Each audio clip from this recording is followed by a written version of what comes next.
जय हिंद दोस्तों, ज्ञान आश्रम में आप लोगों का स्वागत है।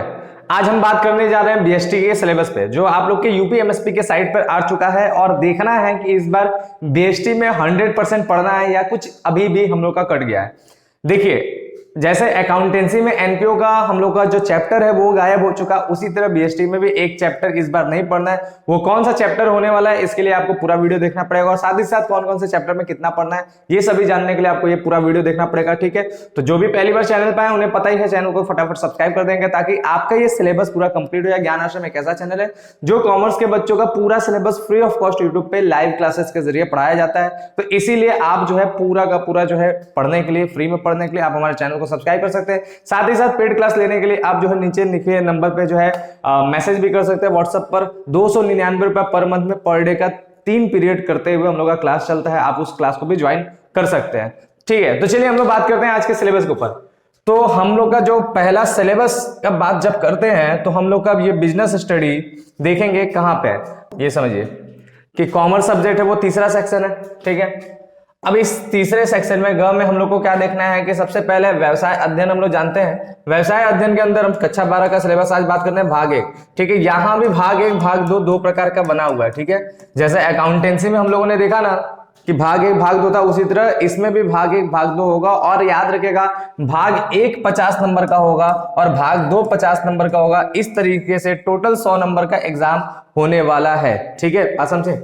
अब देखिए कौन कौन से चैप्टर से क्या क्या चीजें है। सबसे पहला हमारा जो है भाग 1 का नाम है प्रबंध के सिद्धांत एवं कार्य। ठीक है, तो कार्यों तक जितना है वो सब भाग 1 में अंदर आएगा, देखेंगे। तो सबसे पहला चैप्टर का नाम हमारा क्या है, प्रबंध की प्रकृति एवं महत्व। क्या इसके अंदर पढ़ना, प्रबंध का आशय, विशेषता, अवधारणा, उद्देश्य, महत्व, प्रकृति, स्तर, कार्य। मतलब कहने का मतलब पहला चैप्टर पूरा पढ़ना है जो आपके बुक का सबसे फर्स्ट चैप्टर है ना, प्रबंध की प्रकृति एवं सिद्धांत, प्रकृति एवं महत्व वाला, वो पूरा पढ़ना है। फिर दूसरा इसी के अंदर आगे समन्वय करके है इसी चैप्टर में। ठीक है, इसमें क्या है, प्रबंध का सार, समन्वय की विशेषता, इस 21वीं सदी में प्रबंध का जो है महत्व देखना है। ठीक है, तो यहाँ पर जो है आपको देखना यह है कि हमारा पहला चैप्टर पूरा पढ़ लेना है। जो पहला चैप्टर है उसमें कोई भी चीज कम नहीं करना है। ठीक है, दूसरा बात करते हैं हम लोग प्रबंध के सिद्धांत के अंदर। तो प्रबंध के सिद्धांत जो हम लोग पहले पढ़ते हैं सेम वैसे ही पूरा का पूरा चैप्टर पढ़ना है, जिसमें हेनरी फ्यूल और जो है एफडब्ल्यू टेलर दोनों के पूरे सिद्धांत पढ़ना है। यहाँ पर वही आपको मिलेगा। देखिए, अवधारणा, प्रकृति, महत्व, टेलर के वैज्ञानिक प्रबंध के सिद्धांत, इसके साथ साथ जो है उसके साथ साथ जो है यहाँ पर फ्यूल हो गया, फ्यूल के प्रबंध के सिद्धांत, टेलर एवं फ्यूल के सिद्धांतों के तुलनात्मक अध्ययन, यानी दोनों का सिद्धांत हमें पढ़ना है, फ्यूल का भी और टेलर का भी बाकायदे पूरा पढ़ लेना है। ठीक है, अच्छे तरीके से। तो ये हमारा हो गया अगला चैप्टर। फिर इसके बाद हमारा जो चैप्टर है उसका नाम है व्यावसायिक पर्यावरण। पिछले बार ये चैप्टर नहीं था। ठीक है, लेकिन इस बार इस चैप्टर को पढ़ना है क्योंकि हम लोग का सिलेबस में कोई कोरोना वगैरह आया नहीं तो पूरा पढ़ना है। इस वजह से इस बार ये भी चैप्टर जो है आपको पढ़ लेना है। कौन कौन सा, आशय, विशेषता, महत्व, आयाम और भारत का आर्थिक पर्यावरण, उदारीकरण, निजीकरण एवं भूमंडलीकरण, यानी एलपीजी वाला कॉन्सेप्ट। ठीक है, ये पूरा आपको देख लेना है अच्छे तरीके से। ठीक है, अच्छा पूरा पढ़ना है तो 100% आपको सिलेबस करना है। तो आप, हमने जो शुरुआत में बोला था कि एक चैप्टर कटेगा, वो क्यों कट रहा है जानते हैं? क्योंकि एनसीईआरटी ने ही उसको हटा लिया है, इसलिए हर जगह कट गया, केवल यहाँ पर यूपी बोर्ड में नहीं, हर जगह। फिर नेक्स्ट बात करेंगे तो अगला क्या है, नियोजन। नियोजन हमारा प्रबंध का पहला काम है। ठीक है, आप जानते हैं कि नियोजन हम लोग के प्रबंध के टोटल 5 काम होते हैं, उसमें नियोजन पहला काम है। उसमें कौन कौन सा चीजें पढ़ना है, कौन कौन सा चीजें नहीं। तो नियोजन पूरा चैप्टर पढ़ना, आशय, लक्षण, अवधारणा, महत्व, सीमाएं, नियोजन की प्रक्रिया, नियोजन के प्रकार, ये सारा का सारा नियोजन चैप्टर पढ़ना है। फिर संगठन आ गया, संगठन भी पूरा पढ़ लेना है। आशय, संगठन प्रक्रिया का चरण, महत्व, संगठन संरचना एवं प्रकार, जिसमें कार्यात्मक और प्रभावी संरचना होता है। फिर औपचारिक एवं औपचारिक वाला जो है संगठन पढ़ते, प्रत्यायोजन यानी डेलीगेशन ऑफ अथॉरिटी के तौर पे हम लोग सारा चीज पढ़ लेते हैं। विकेंद्रीकरण पढ़ लेते हैं, केंद्रीकरण पढ़ लेते हैं और इन सबका महत्व पढ़ लेते हैं। यानी ओवरऑल पूरा संगठन भी पढ़ना है। और आपको पता ही है, अगर नहीं पता तो याद रखिएगा, ये जो है बहुत इंपॉर्टेंट है बोर्ड को देखते हुए। ठीक है, चाहे किसी भी बोर्ड की बात करें, आपका जो है संगठन बहुत इंपॉर्टेंट है, बहुत अच्छे तरीके से देखना है। बड़ा चैप्टर भी बहुत जबरदस्त है, बढ़िया से आता है, इसलिए पूरा पढ़ लेना है।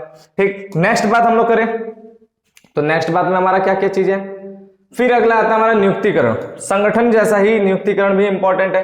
अब नियुक्तिकरण में आपको क्या करना है कि आशय, महत्व, मानवीय संसाधन, प्रबंध का मूल्यांकन, नियुक्तिकरण प्रक्रिया, नियुक्तिकरण के पहलू, भर्ती स्रोत, आंतरिक स्रोत और बाह्य स्रोत, इन सब के बारे में जानना है। फिर चयन का जानना है, फिर प्रशिक्षण एवं विकास जानना है, ये सारा बात करना है। ठीक है, तो नियुक्तिकरण भी हमारा जो है इसी तरह जो है संगठन की तरह ही ये भी हमारा इंपॉर्टेंट चैप्टर होने वाला है। तो इसको भी हम लोग बहुत अच्छे तरीके से पढ़ेंगे, बढ़िया तरीके से देखना है। और इन सभी कार्यों में सबसे इंपॉर्टेंट जो कार्य है, सबसे ज्यादा क्वेश्चन जिससे बनता है, वो हमारा है निर्देशन। बहुत बड़ा चैप्टर है, ठीक है, और बहुत डिटेल से पढ़ना है। आशय, महत्व एवं सिद्धांत एवं तत्व शुरुआत से पढ़ना है, फिर पर्यवेक्षण इसका पहला तत्व है, फिर अभिप्रेरणा इसका दूसरा तत्व है, पूरा उसके बारे में जानना है, अभिप्रेरणा के बारे में, फिर नेतृत्व इसका तीसरा तत्व है, इसके बारे में पूरा जान लेना है, ठीक है, और उसके बाद संचार जो है इसका चौथा तत्व है और इसके बारे में पूरा बात जानना है, संचार मतलब कम्युनिकेशन, ठीक है, इसके बारे में पूरा जानना है। तो हमारा ये निर्देशन भी पूरा डिटेल के साथ हमें अच्छे तरीके से देखना है, पढ़ना है, जानना है। तो ये हमारा अगला इंपॉर्टेंट है, और इसको केवल इंपॉर्टेंट नहीं बल्कि इसको मोस्ट इंपॉर्टेंट बोलेंगे। सबसे ज्यादा बोर्ड में क्वेश्चन इसी चैप्टर से आता है, तो ये भी हम लोग को पढ़ना है, ठीक बात समझे। नेक्स्ट अगर हम लोग बात करें तो हमारा आखिरी जो चैप्टर है वो है नियंत्रण, ठीक है, आखिरी हमारा जो टॉपिक है वो है नियंत्रण। ये हमारा प्रबंध का 5वां काम है, भाग एक यहीं पे समाप्त होगा, और इसमें जो है आशय, महत्व, सीमाएं, नियोजन, नियंत्रण, इसके बारे में मतलब पूरा चैप्टर पढ़ लेना, समझ लीजिएगा, ठीक है, सारा का सारा चैप्टर पढ़ना है, कोई भी टॉपिक हमें जो है इसमें भी नहीं छोड़ना है, ठीक है। यहाँ पर देख लीजिए, ये पूरा का पूरा जो है हमें नियंत्रण भी अच्छे तरीके से देखना है, उसकी जितनी भी प्रणालियां, जितने भी टेक्निक्स है, जितने भी टूल्स है, ये सब जानना है। लेकिन अगर हम बात करेंगे इंपॉर्टेंट क्या है तो नियोजन, ठीक है, पहला चैप्टर प्लानिंग और आखिरी चैप्टर जो है हमारा कंट्रोल, इन दोनों से उतना ज्यादा तो इंपॉर्टेंट नहीं, उतना ज्यादा क्वेश्चन बोर्ड में नहीं आता है, किसी भी बोर्ड में ज्यादा उनके बीच के ये 3 चैप्टर उससे सबसे ज्यादा क्वेश्चन आता है। लेकिन हम ऐसा नहीं कि इसको इग्नोर करेंगे, इससे नहीं आता है, बहुत कम आता है तो नहीं पढ़ेंगे यार, कम आता है लेकिन कभी कभी कुछ भी आ सकता है, ठीक है। और खासकर जिस बोर्ड की बात करें उसे हम अनहोनी बोर्ड कहते हैं, वहां पे यार तो वहां पे जो चीज नहीं आना है वो भी ये लोग भर देते हैं, ठीक बात समझे, कोई रूल्स रेगुलेशन की बात होता नहीं, इसलिए जो है अच्छे तरीके से सारा पढ़ा जाएगा, ठीक है, जो इंपॉर्टेंट उस पर ज्यादा ध्यान दिया है। अब आता है भाग 2। भाग 2 में हमारा व्यावसायिक वित्त एवं विपणन, इस भाग 2 का नाम रखा गया, ठीक है,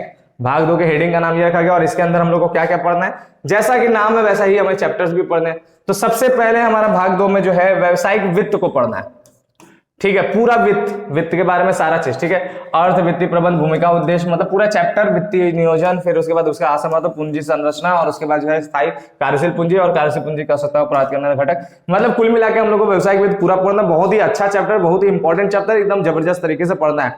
इसके बाद का ही एक चैप्टर था जिसका नाम था वित्तीय बाजार, ठीक है, वित्तीय बाजार इसके बाद का एक चैप्टर था हम लोग का, जो इस बार से हम लोग के सिलेबस में नहीं है। अब हम लोग को वित्तीय बाजार नहीं देखने को मिलेगा, किताबों में भी नहीं मिलेगा, समझे, नहीं है। तो वही वित्तीय बाजार जो था ना, यही हमारा जो है बीएसटी के अंदर अब नहीं पढ़ना है, ठीक है। उसके बाद हमारा क्या, विपणन।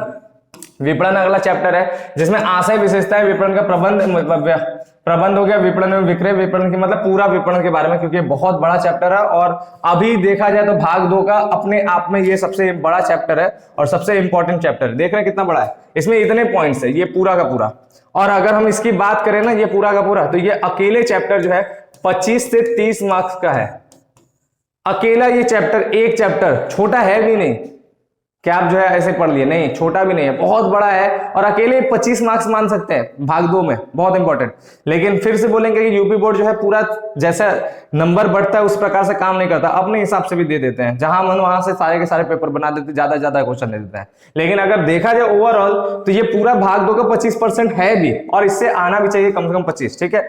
फिर ये हो गया, और फिर सबसे बाद हमारा आखिरी जो है, आखिरी हमारा चैप्टर देखा जाए, आखिरी 2 चैप्टर में हम लोग का क्या है, एक है उपभोक्ता संरक्षण, बहुत सिंपल सा चैप्टर है, बहुत आसान सा बात है, उसको आप लोग अपने मन से भी पढ़ सकते हैं, अपने से भी पढ़ सकते हैं। उपभोक्ता को हम लोग को क्या क्या अधिकार है, क्या क्या हमारी जो है कानूनी राइट्स है, वही सब देखना है यहाँ पे। आशय, महत्व, उपभोक्ताओं के कानूनी संरक्षण, उपभोक्ता संरक्षण अधिनियम 1986, उसके बारे में उपभोक्ता संरक्षण के तरीके एवं साधन, उपभोक्ता संरक्षण अधिनियम के अंतर्गत शिकायत और निवारण एजेंसियां, मतलब उपभोक्ता संरक्षण का पूरा डिटेल हम लोग को इसमें पढ़ना है। चैप्टर दिया है, आराम से सेल्फ स्टडी भी करेंगे तो समझ में आ जाएगा, इसको भी पढ़ा दिया जाएगा, ठीक है। नेक्स्ट हमारा क्या है, उद्यमिता विकास, ये सबसे आखिरी चैप्टर है हमारा बीएसटी के अंदर, ये देखना है। और इसमें क्या क्या है, इसमें आशय, विशेषता, उद्यमिता की आवश्यकता, और पूरा मतलब देखा जाए तो आखिरी का चैप्टर, ये पूरा चैप्टर पढ़ना है, इसमें भी कुछ नहीं छोड़ना है, ठीक है। तो एक बात जानेगा कि जितने चैप्टर्स पढ़ने हैं उसका सब कुछ पढ़ना है, कुछ भी छोड़ना नहीं है।